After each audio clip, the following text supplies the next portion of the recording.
শোন, ফ্ল্যাট থেকে কমপ্লেন করছে তুই 3 দিন ধরে ঘরটা কেন তালা দিয়ে রেখেছিস। চল।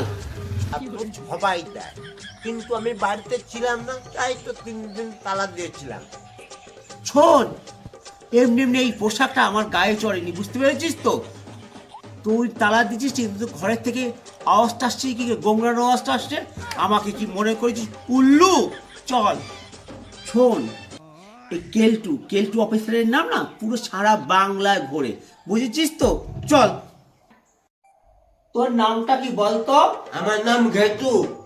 আচ্ছা নে, ওই তালাটা খোল। এই দেখ, ঘর থেকে এখনো আওয়াজ আসছে।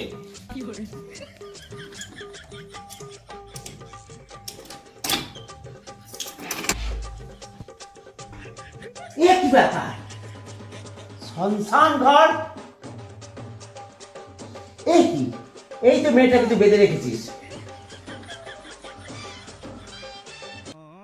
ছাড়, আমার খুব ভুল হয়ে গেছে স্যার। কথাটা শুনুন, কি জন্য বেঁধে রেখেছি। ওর খেল দেখাচ্ছি।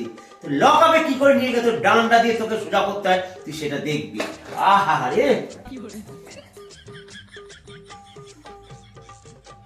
এই মেয়ে তোমাকে কেন বেঁধে রেখেছে আমাকে বলো তো?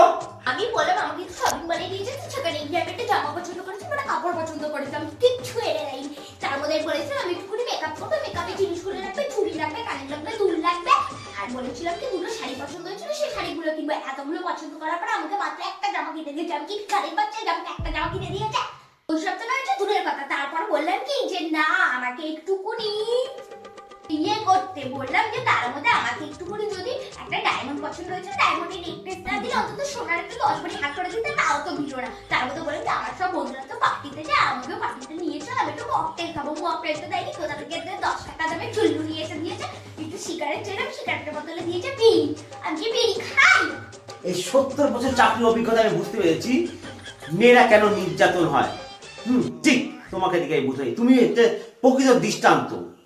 চল, তোর ব্যবস্থা করছি।